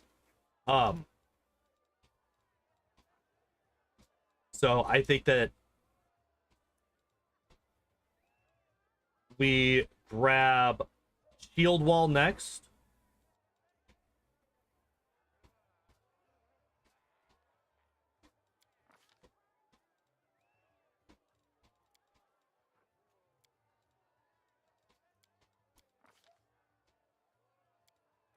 Like, the different skill, class skills literally don't matter, right? All right, 1. Oh, I don't actually know if we do.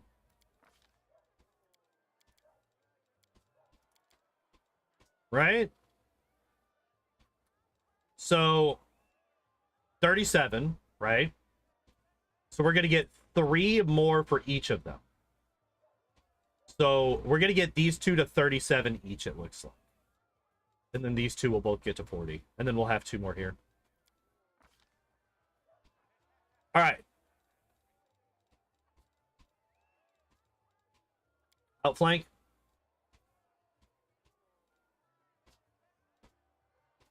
I think is our next feat. Then maybe greater shield focus.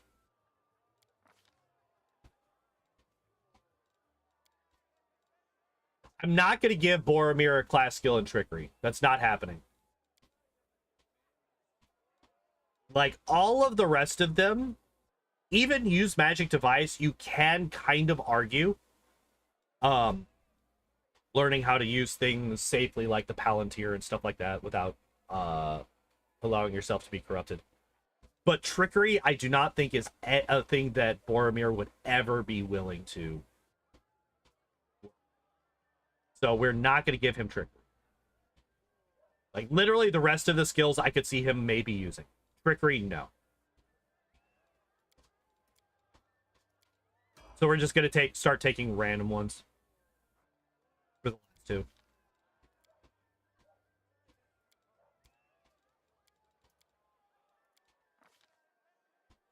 All right. Okay, so we have all of our...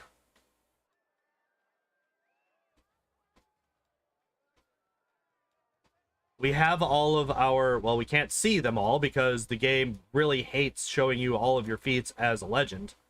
But I think those would be the feats that we would take for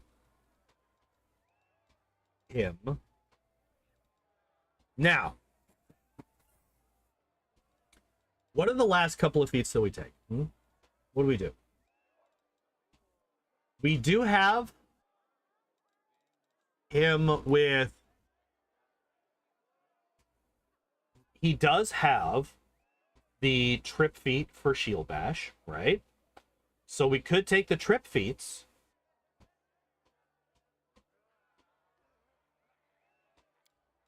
We could just grab the trip feats, right? So we have this. We get...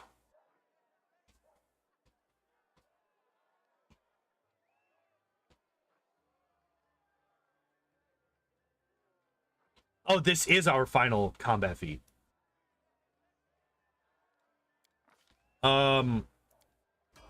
We could do this.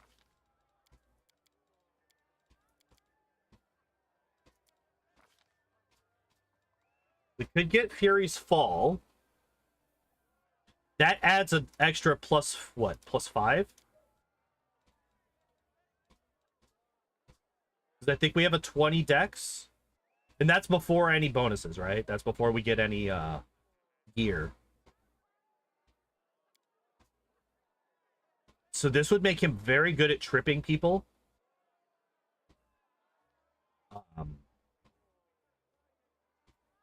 Which is way better than this one, right? Way better than Greater Trip.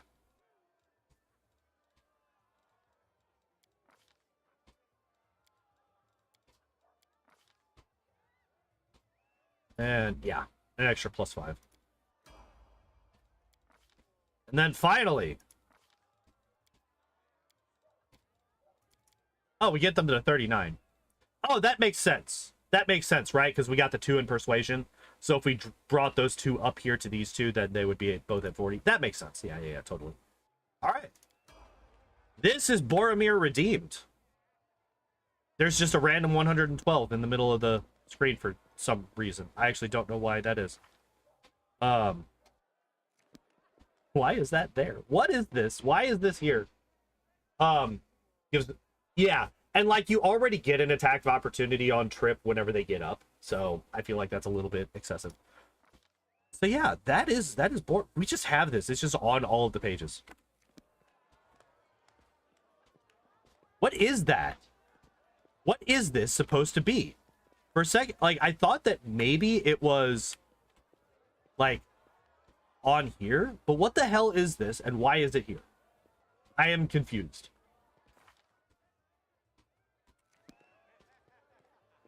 All right, we're gonna make a save. Boromir redeemed.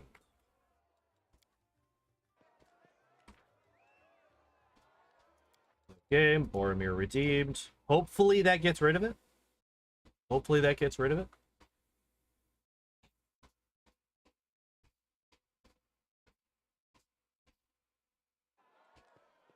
It did. Okay, good. So yeah. The big thing of the big difference between Boromir and Boromir Redeemed is Boromir Redeemed learned how to handle the corruption of the ring, learned to work better as a team and not fucking run off on his own. Which actually, is that fair? I think it's less that he isn't going to run off on his own and more that he will now focus more on working as a team. Level 40. Yep. That's the power of legend, baby.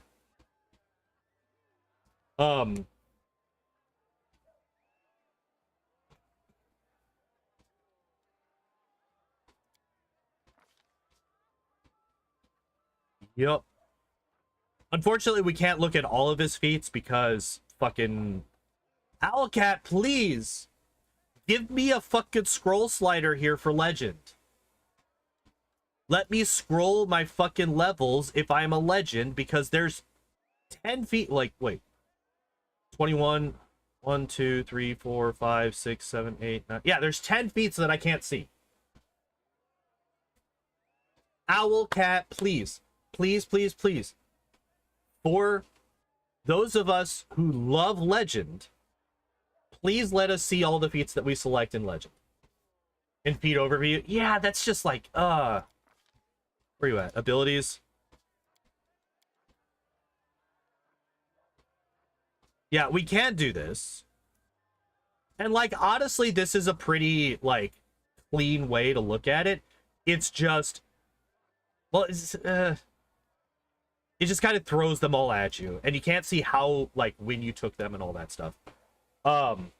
It's just a little bit, the UI is just a little bit, It's a little bit clunky. So yeah, he focuses more on dealing with multiple enemies at once in his redeemed form. He focuses on his own mental weaknesses that allowed the ring to manipulate and corrupt him.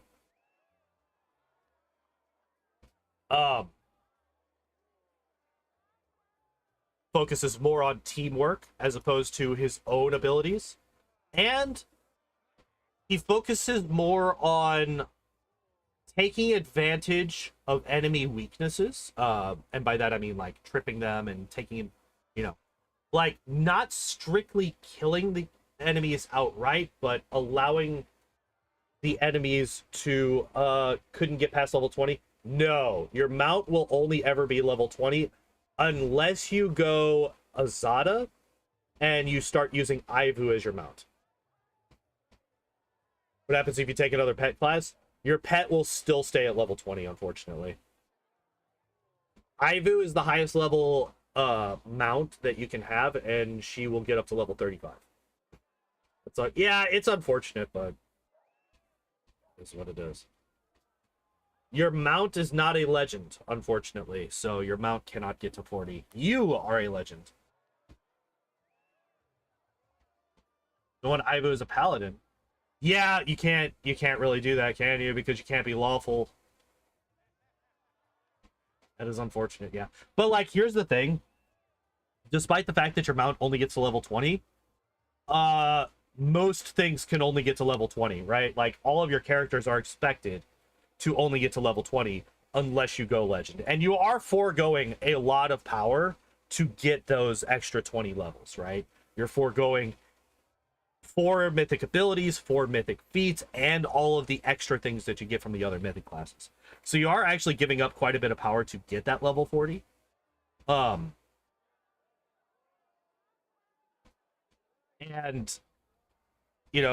like none of your other companions get to level 20 or get to level 40. It's still worth it for Marshall. Oh yeah, 100%. Like it is so hard for me to not go for legend. It is so difficult. Anytime I've ever played this game casually, I get to that point, I'm like, but maybe legend. But maybe legend. Like every single time. It's that power gamer. It's that power gamer in me. I can't not do it. It's too strong. But yeah. Dragon Shapeshifter in the legend. Yeah. Like any martial class in the like, look how many attacks I have. Look how many attacks I have. I have 8 attacks. That's not counting offhand weapons. Which, oh, actually, that's a feat line that I actually didn't do. Accidentally. We only get the 1 attack with our shield. Because we only have 2 weapon fighting. I forgot to grab the other 2, actually.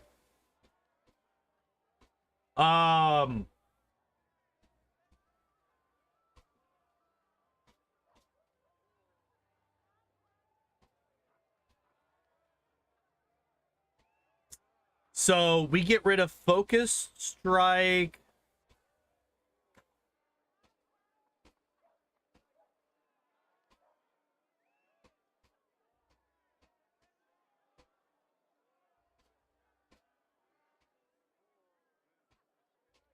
Okay. If we were to get improved in greater two-weapon fighting, we would get rid of Focus Strike. And what?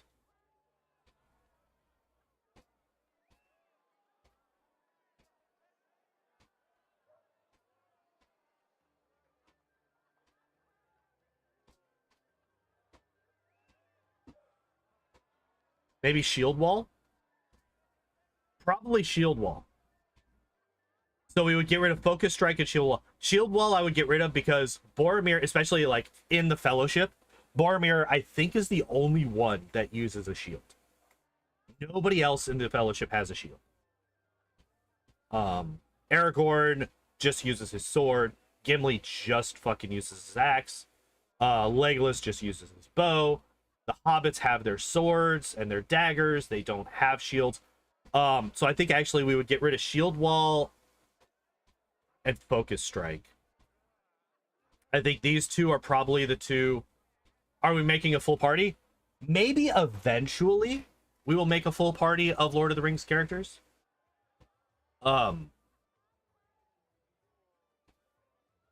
Maybe. That would actually be fun. Having a full party, the entire Fellowship in one party.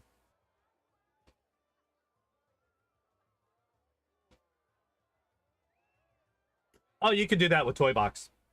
You can do that with Toy Box. You can make your mercs a 25-point buy, I think. Yeah.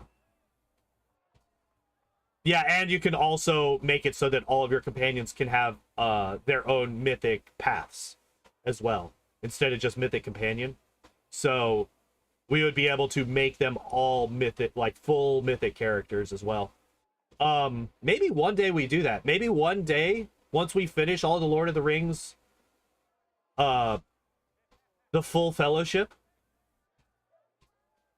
I wonder if there's a way to force them all into the party too. So you can have a party of 9. I wonder if you could do that. That would actually be kind of crazy. I like it.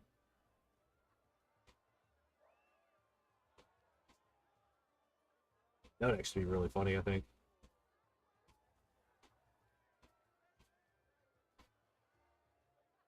I actually like that idea a lot. I actually really like that idea. Just playing the game, just saying, fuck it, fully modded, 9 characters in the party. We are going through Wrath of the Righteous as the Fellowship of the Ring. We might do that. We might do that. That might be the next, that might be the 3rd ever, or no, that might be the 2nd ever casual playthrough that I've ever done of this game. Fully. On hard? Maybe.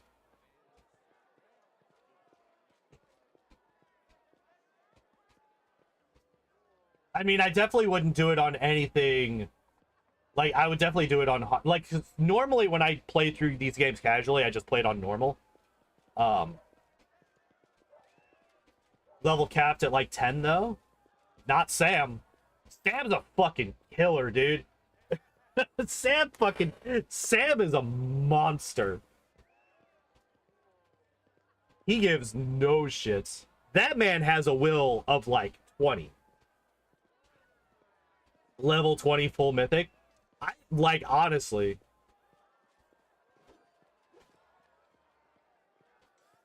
I want to see. Yeah. Pippin would definitely be Trickster. Pippin would definitely be Trickster. Trickster Bard for Pippin for sure. What would Frodo be?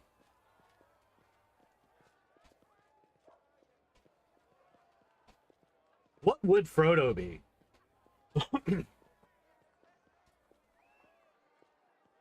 That's actually kind of hard for me to say. You know what? So I talked about doing the DLC. 18 wisdom minimum? Yeah. For sure. Maybe we just do Lord of the Rings characters. We just go through the Fellowship for the next few weeks. Because we've done 2 of them, right? We got Gandalf and we've now got Boromir. Maybe we do the entirety of the Lord of the Rings every Saturday until we get the full party made. Shut up! My alarm went off. Yeah, I think that we're going to do that. We're going to do 1 character a week. Maybe 2, depending on how fast we can get through them. Right? Because we started this an hour late. And we went way beyond what we were expecting to do. And we were still able to fully make this character. Frodo goes demon, slowly gets corrupted. I'm actually kind of thinking that, yeah.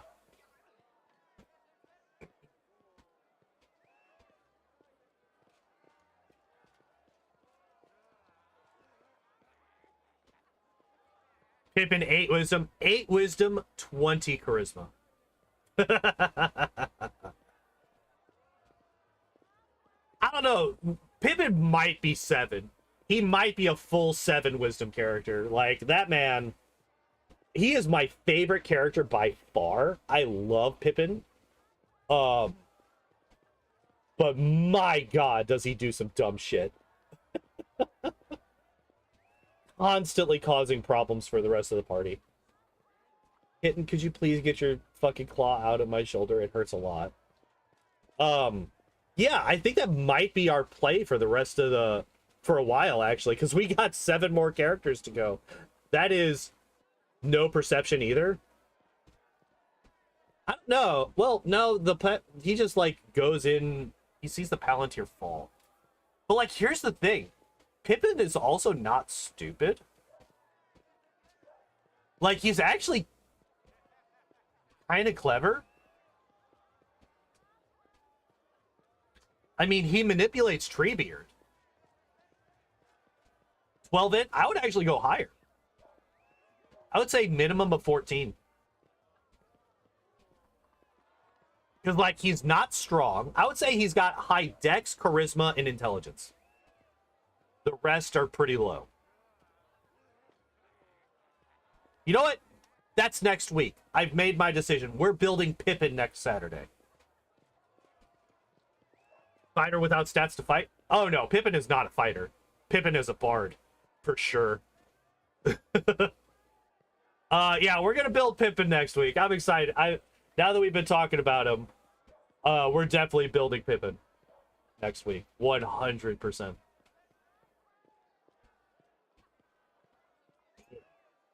Sing me some song. Yep, he sings for Denethor. God, that scene's so good.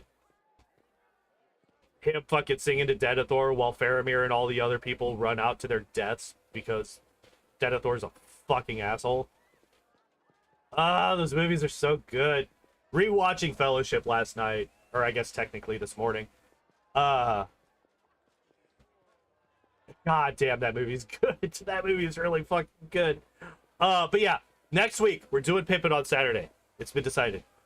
Before that though, since we are about to close out the stream, Lord of the Rings space, Lord of the Rings dope.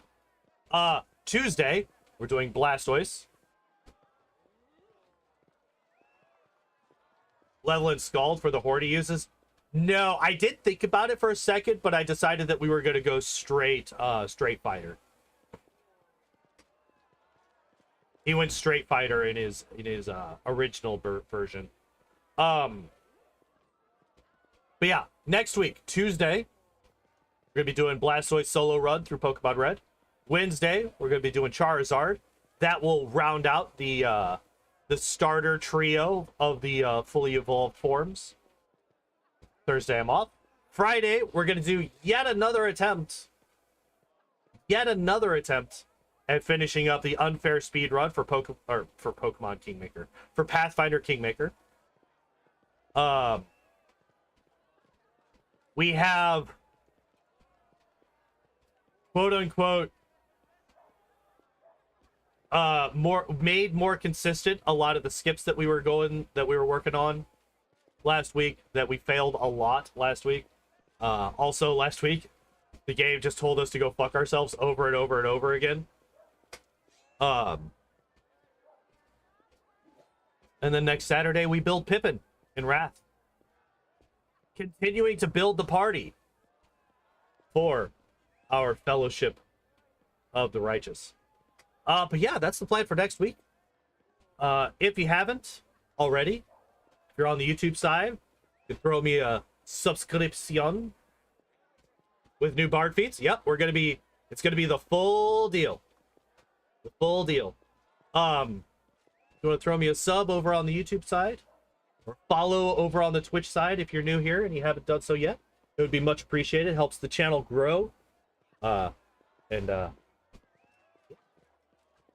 you everybody for hanging out and watching. I appreciate y'all as always. And as always, I hope you all enjoyed the stream. I hope you all have a good evening, and I hope to see you next time. Bye-bye!